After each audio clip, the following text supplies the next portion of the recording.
मैं सभी देशवासियों से आग्रह करती हूँ कि वे महिला सशक्तिकरण को प्राथमिकता दें। मैं चाहूँगी कि हमारी बहनें और बेटियाँ साहस के साथ हर तरह की चुनौतियों का सामना करें और जीवन में आगे बढ़ें। महिलाओं का विकास स्वाधीनता संग्राम के आदर्श में शामिल है। प्यारे देशवासियों, स्वतंत्रता दिवस हमारे लिए अपने इतिहास से पुनः जुड़ने का अवसर होता है। ये हमारे वर्तमान का आकलन करने और भविष्य की राह बनाने के बारे में चिंतन करने का अवसर भी है। आज हम देख रहे हैं कि भारत ने न केवल विश्व मंच पर अपना यथाचित स्थान बनाया है, बल्कि अंतर्राष्ट्रीय व्यवस्था में अपनी प्रतिष्ठा को बढ़ाया भी है।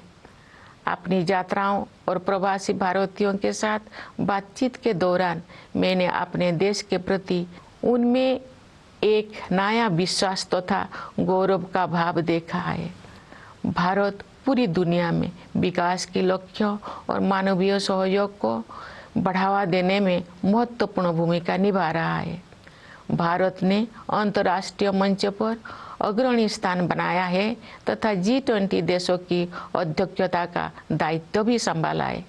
चूँकि G20 समूह दुनिया की 2/3 जनसंख्या का प्रतिनिधित्व करता है, इसीलिए ये हमारे लिए वैश्विक प्राथमिकताओं को सही दिशा में ले जाने का एक अद्वितीय अवसर है। G20 की अध्यक्षता के माध्यम से भारत व्यापार और वित्त के क्षेत्र में हो रही निर्णयों को न्याय संगत प्रगति की ओर ले जाने में प्रयासरत है। व्यापार और वित्त के अलावा मानव विकास से जुड़े विषय भी कार्यसूची में शामिल किए गए हैं। ऐसे कई मुद्दे जो पूरे मानवता के लिए महत्वपूर्ण है और किसी भौगोलिक सीमा से बंधे हुए नहीं है। मुझे विश्वास है कि भारत के प्रभावी नेतृत्व के साथ G20 के सदस्य देश उन मोर्चों पर उपयोगी कार्रवाई को आगे बढ़ाएंगे। भारत की G20 की अध्यक्षता में एक नई बात यह है कि डिप्लोमेसी को जमीन से जोड़ा गया है। एक अंतर्राष्ट्रीय राजनयिक गतिविधि में लोगों की भागीदारी को प्रोत्साहित करने के लिए अपनी तरह का पहला अभियान चलाया गया है। उदाहरण के लिए ये देखकर मुझे अच्छा लगा कि स्कूलों और कॉलेजों में G20 से जुड़े विषयों पर आयोजित की जा रही गतिविधियों में विद्यार्थी उत्साहपूर्वक भाग ले रहे हैं।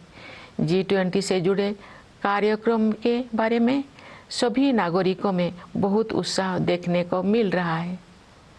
प्यारे देशवासियों, सशक्तिकरण की भावना से युक्त इस उत्साह का संचार आज संभव हो पाया है क्योंकि हमारा देश सभी मोर्चों पर अच्छी प्रगति कर रही है।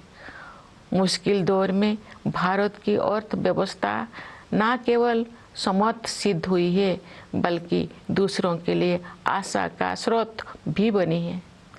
विश्व की अधिकांश अर्थव्यवस्थाएं नाजुक दौर से गुजर रही है। वैश्विक महामारी के कारण हुई आर्थिक संकट से विश्व समुदाय पूरी तरह बाहर नहीं आ पाया था कि अंतर्राष्ट्रीय पटल पर हो रही घटनाओं से अनिश्चितता का वातावरण और गंभीर हो गया है। फिर भी सरकार कठिन परिस्थितियों का अच्छी तरह सामना करने में सक्षम रही है।